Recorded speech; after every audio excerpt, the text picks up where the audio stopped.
was thinking the other day about what happens when you get called out of the wilderness and you start to enter a church, re-enter the congregation. What happens when you get there and the place that you're at doesn't believe in the wilderness that you just came from? And the more I thought about that, the more I thought, man, that can be problematic, because you just came through a man with experience is never at the mercy of a man with an argument. It's a very defining time. It is. It's a very defining time for you.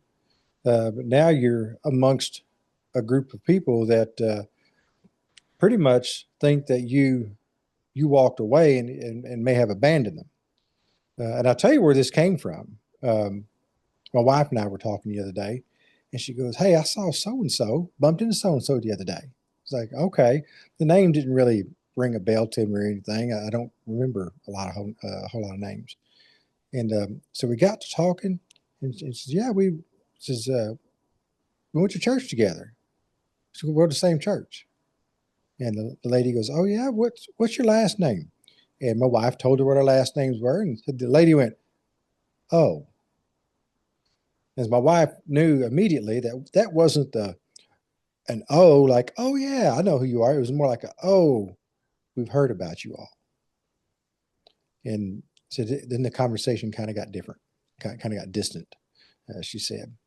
So what that told me was, when we stepped away from the church that we've been going to, there must have been a lot of things that were said that we, of course, never heard.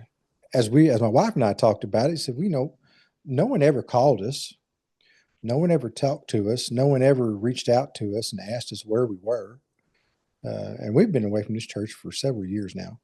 Um, no one asked us why we left. No one asked us where we went to. We both bumped into several people from that church, the associate pastor, the pastor himself, the pastor's wife. So we've bumped into people from the church, but no one's ever asked us why we left, what we're doing, what we're up to, or anything like that. So there really should be no reason for anyone to really have a conversation amongst themselves as to why we left, because it would all be speculation and conjecture if they did. That got me to thinking, what happens when you go back to church and the folks that you're around now don't believe that you left because God called you away, and they don't believe that you've been in a place where God has been dealing with you. You just ran away. Because I really don't have a whole lot of answer for that, other than you've got to really lean on that time you spent in the wilderness. You've got to really reflect back on that and know that, hey, that was real for us, and understand that there's going to be a lot of folks who don't get it. You have to be aware that not everybody's wilderness looks the same.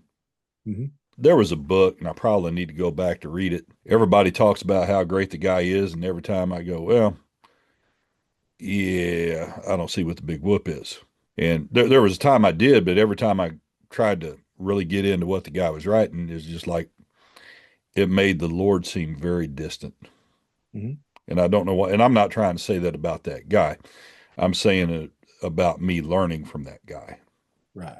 which is a different thing. John Bevere wrote a book called Victory in the Wilderness. I didn't really get it at the time, but he was talking, well, things are dry. But one of the things he kind of stressed in there was the most important thing for him was you stay in church. So he experienced his wilderness that he was talking about in church and stayed in church the whole time. Mm-hmm.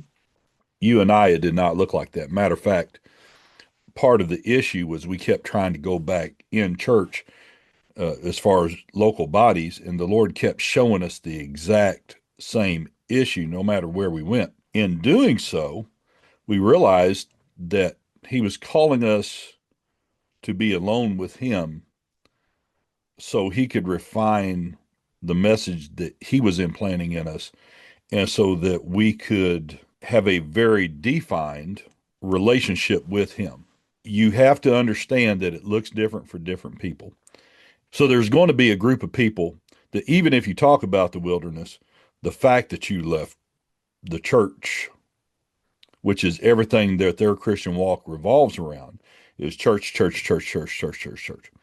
they can't fathom that the wilderness would bring you to get alone in the mountain with God. Mm-hmm. Yeah. Now, they'll read about Elijah all day long. They'll read about Jesus going to be in the desert, going to be in the wilderness 40 days and 40 nights. They'll read about Moses stepping away for 40 years. They'll quote you, of those born among women, there is none greater than John the Baptist. Yet he is least in the kingdom of God or kingdom of heaven is greater than he. But here's the deal. Tell me about John's church. Tell me about John's congregation. Since we talked about John here within the last 2 months. Right. Tell me about that.